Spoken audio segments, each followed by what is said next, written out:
Halo teman-teman, perkenalkan nama saya Mitra Melianduru dengan NIM 10202310, Program Studi Sarjana Terapan Manajemen Informasi Kesehatan, Stikes Santa Elizabeth Medan. Baik, di sini kali ini saya akan memaparkan materi dan soal kasus tentang konsep dasar penelitian yang diasuh oleh Ibu Kumarida Sigor. Selamat menyaksikan. Definisi penelitian. Penelitian adalah suatu proses sistematik yang dilakukan oleh para peneliti untuk mendapatkan pemahaman yang lebih baik tentang suatu fenomena atau masalah dengan tujuan untuk mengumpulkan data, menganalisis informasi, dan menghasilkan pengetahuan baru. Penelitian biasanya dilakukan dengan menggunakan metode ilmiah yang terstruktur dan sistematis. Tujuan utama dari penelitian adalah untuk mengungkap fakta-fakta, menjawab pertanyaan-pertanyaan penelitian, atau menguji hipotesis. Klasifikasi penelitian. Yang pertama, penelitian kuantitatif. Kedua, penelitian kualitatif. Ketiga, penelitian survei. Keempat, penelitian non-survei. Dan yang terakhir, penelitian dasar terapan. Adapun yang menjadi kegunaan penelitian, yaitu terdapat tujuan dalam pelaksanaan penelitian agar penelitian tersebut dapat memberikan manfaat yang sesuai dengan tujuannya. Berikut adalah klasifikasi jenis penelitian berdasarkan kegunaannya. Yang pertama, penelitian murni. Kedua, penelitian terapan. Ketiga, penelitian aksi. Keempat, penelitian kebijakan. Dan yang terakhir, penelitian evaluasi.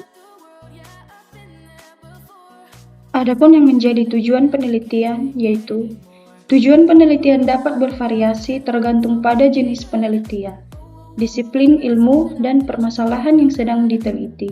Namun, secara umum, tujuan penelitian dapat mencakup hal-hal berikut.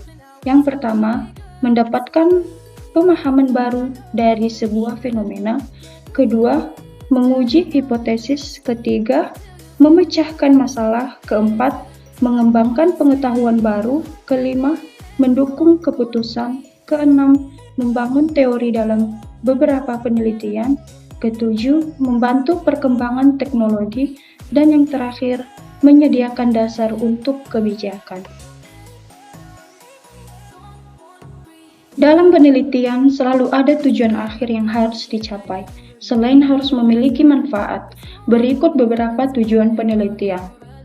Yang pertama, tujuan umum. Tujuan umum adalah untuk menciptakan penemuan baru, memulai pengembangan penelitian atau pengetahuan yang telah ada. Selanjutnya, tujuan konseptual. Tujuan penelitian dari segi konseptual adalah upaya peneliti dalam merumuskan suatu konsep atau gagasan dengan tujuan teoritis. Ketiga, tujuan praktis. Tujuan penelitian praktis adalah melakukan penelitian untuk menghasilkan pengetahuan yang dapat diterapkan secara praktis dalam kehidupan sehari-hari. Adapun macam metode penelitian. Pada umumnya ada dua jenis metode penelitian, yaitu kualitatif dan kuantitatif. Metode kualitatif adalah pendekatan penelitian yang berfokus pada pemahaman fenomena melalui analisis deskriptif berupa kalimat lisan dari objek penelitian berdasarkan persepsi. Penelitian kualitatif memerlukan pengetahuan yang mendalam dari peneliti karena melibatkan wawancara langsung dengan objek penelitian. Sementara itu, metode penelitian kuantitatif adalah pendekatan yang lebih kompleks karena melibatkan penelitian pada sampel yang lebih besar. Meskipun demikian, penelitian kuantitatif memiliki proses penelitian yang lebih sistematis dari awal hingga akhir. Kriteria metode ilmiah. Metode ilmiah adalah cara sistematis yang digunakan oleh para ilmuwan untuk memecahkan masalah yang mereka hadapi. Metode ini menggunakan langkah-langkah yang sistematis, teratur, dan terkontrol. Untuk metode yang digunakan dalam penelitian dianggap sebagai metode ilmiah, itu harus memenuhi kriteria sebagai berikut. Yang pertama, berdasarkan fakta. Kedua, tidak ada prasangka. Ketiga, gunakan prinsip analisis. Keempat, gunakan asumsi. Kelima, gunakan ukuran yang objektif. Dan yang terakhir, gunakan teknik kuantitatif.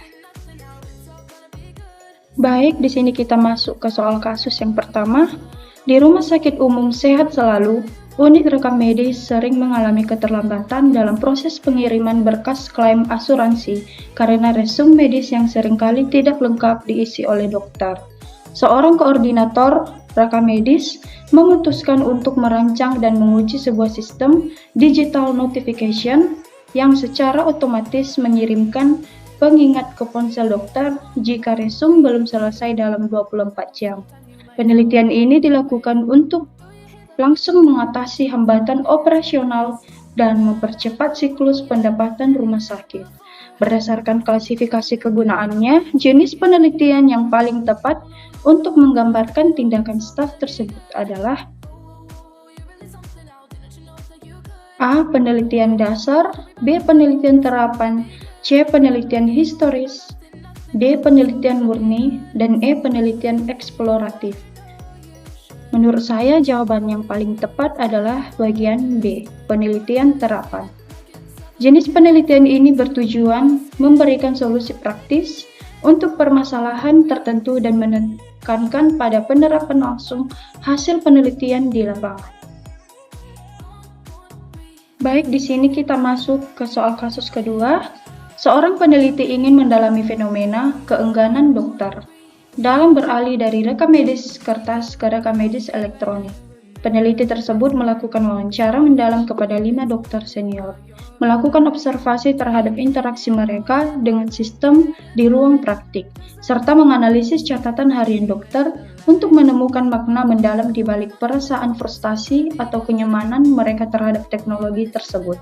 Hasil penelitian disajikan dalam bentuk narasi deskriptif tanpa menggunakan analisis statistik angka. Berdasarkan pendekatan dan karakteristiknya, penelitian ini termasuk dalam kategori A. Penelitian eksperimen, B. Penelitian kuantitatif, C. Penelitian kualitatif, D. Penelitian survei, E. Penelitian korelasi. Menurut saya, jawaban yang paling tepat adalah C. Penelitian kualitatif. Pendekatan ini digunakan untuk memahami makna, pengalaman mendalam, dan konteks suatu masalah melalui data deskriptif berupa kata-kata dan observasi alami. Baik, di sini kita masuk ke soal kasus ketiga dan yang terakhir. Manajemen Rumah Sakit Bintang Medika ingin mengevaluasi efektivitas alur pendaftaran pasien rawat jalan yang baru. Seorang staf manajemen informasi kesehatan ditugaskan untuk mengukur tingkat kepuasan pasien terhadap waktu tunggu di loket. Staf tersebut membagikan kuesioner terstruktur kepada 150 pasien yang berkunjung dalam 1 minggu.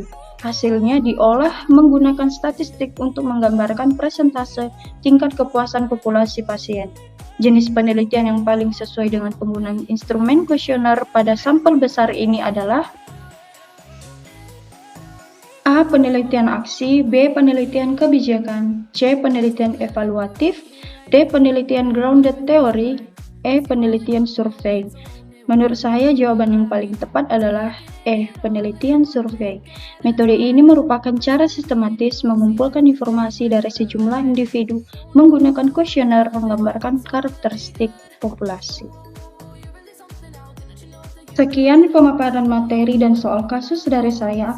Semoga dapat dipahami dan dimengerti. Saya ucapkan terima kasih atas segala perhatiannya. Salam Santa Elizabeth. Halo teman-teman semua, perkenalkan nama saya Mitra Melianduru dengan NIM 10202310 dari Program Studi Sarjana Terapan Manajemen Informasi Kesehatan STIKA Santa Elizabeth Medan. Baik, di sini saya akan memaparkan materi dan soal kasus tentang perumusan masalah penelitian yang diasuh oleh Ibu Komarida Simbolo. Apa itu rumusan masalah? Rumusan masalah adalah pertanyaan penelitian yang umumnya disusun dalam bentuk kalimat tanya. Pertanyaan-pertanyaan tersebut akan menjadi arah kemana sebenarnya penelitian akan dibawa. dan apa saja sebenarnya yang ingin dikaji atau dicari tahu oleh si peneliti. Adapun beberapa kriteria untuk merumuskan masalah penelitian yang baik dapat diuraikan sebagai berikut.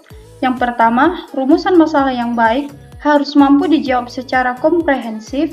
Kedua, rumusan masalah harus mengidentifikasi variabel dan menggambarkan hubungan yang terkait dengan penelitian. Ketiga, rumusan masalah harus dapat diuji melalui analisis data. Dan yang terakhir, rumusan masalah sebaiknya didahului dengan latar belakang dan diikuti dengan tujuan penelitian. 3 jenis rumusan masalah. Yang pertama, rumusan masalah deskriptif adalah suatu rumusan masalah yang berkenaan dengan pertanyaan terhadap keberadaan variabel, baik hanya pada satu variabel ataupun lebih. Kedua, rumusan komparatif adalah rumusan masalah penelitian yang membandingkan keberadaan satu variabel atau lebih pada dua atau lebih sampel yang berbeda. Ketiga, rumusan masalah asosiatif adalah suatu rumusan masalah penelitian yang bersifat menanyakan hubungan antara dua variabel atau lebih. Beberapa hal yang perlu diperhatikan dalam merumuskan masalah penelitian antara lain adalah: yang pertama, rumusan masalah hendaknya singkat dan bermakna.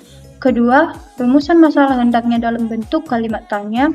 Ketiga, rumusan masalah hendaknya jelas dan konkret. Keempat, masalah hendaknya dirumuskan secara operasional. Kelima, rumusan masalah. Dan yang terakhir, perumusan masalah.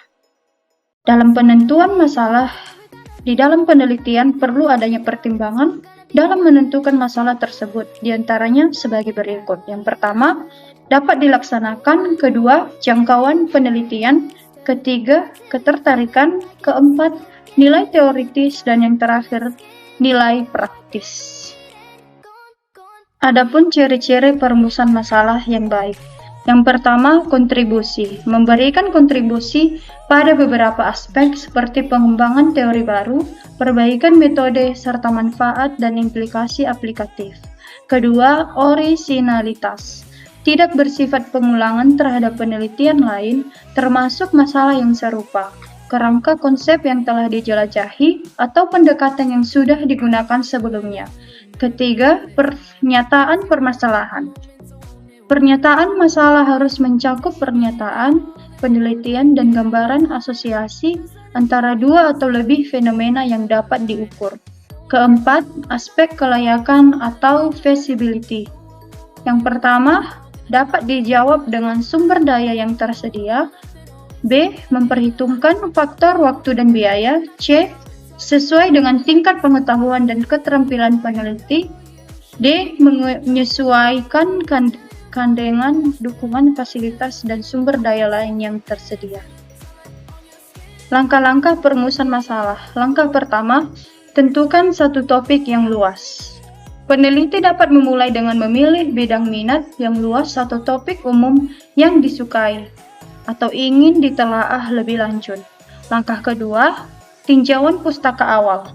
Sebelum fokus dengan satu topik yang kecil sehingga mempersempit masalah penelitian, peneliti perlu melakukan studi literatur untuk memahami apa yang telah dipelajari pada bidang pilihan tertentu.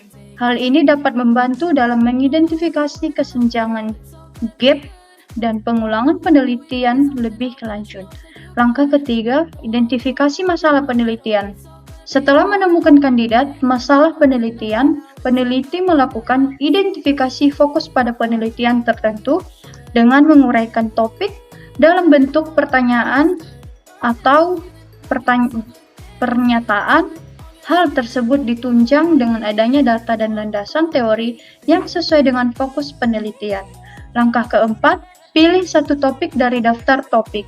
Peneliti dapat memilih satu topik dan mendefinisikan masalah penelitian. Pernyataan masalah harus jelas, spesifik, dan dalam kalimat ringkas.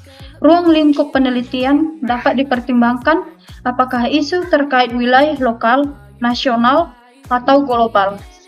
Apakah menyasar pada populasi tertentu dan dengan jangka waktu tertentu. Hal ini terkait dengan tujuan dan hipotesis dan penelitian. Langkah kelima, umpan balik atau feedback. Ada baiknya masalah penelitian dapat divalidasi dengan meminta saran dan feedback dari para senior, penasihat akademik atau mahasiswa, mentor, dan rekan kerja. Hal tersebut dapat menjadi masukan dan refleksi dalam menyempurnakan masalah penelitian. Baik, di sini kita masuk ke soal kasus pertama.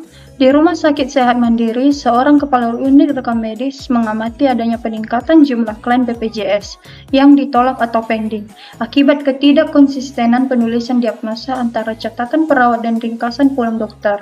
Setelah mengikuti seminar nasional tentang standarisasi terminologi medis, ia menyadari bahwa masalah ini mungkin bersumber dari kurangnya pemahaman tentang kodifikasi ICD-10 yang terbaru. Ia kemudian mulai mencari jurnal-jurnal penelitian terdahulu yang membahas tentang faktor-faktor penyebab klaim pending di rumah sakit lain untuk memperkuat gagasannya. Berdasarkan narasi berikut, proses yang dilakukan oleh kepala unit rekam medis dalam menemukan masalah penelitian tersebut berasal dari kombinasi sumber. Berikut beberapa opsi jawabannya. Dan menurut saya jawaban yang paling tepat adalah B. Pengamatan lapangan, diskusi ilmiah, seminar, dan bacaan literatur. Materi menyebutkan bahwa sumber masalah dapat berasal dari pengamatan atau fenomena di lingkungan kerja, bacaan literatur, jurnal, dan diskusi ilmiah, seminar. Dalam kasus ini, tokoh mengamati masalah di kantor, mengikuti seminar, dan mencari literatur jurnal. Berikut adalah soal kasus kedua, dapat diperhatikan.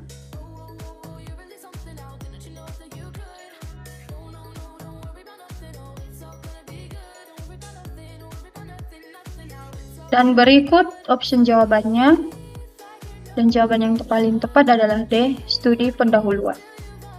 Berdasarkan materi, studi pendahuluan adalah langkah mengumpulkan data sementara ke lapangan atau tempat penelitian untuk memastikan ketersediaan data dan kebenaran adanya masalah sebelum melangkah lebih jauh dalam proses penelitian. Berikut adalah soal kasus ketiga, dapat diperhatikan.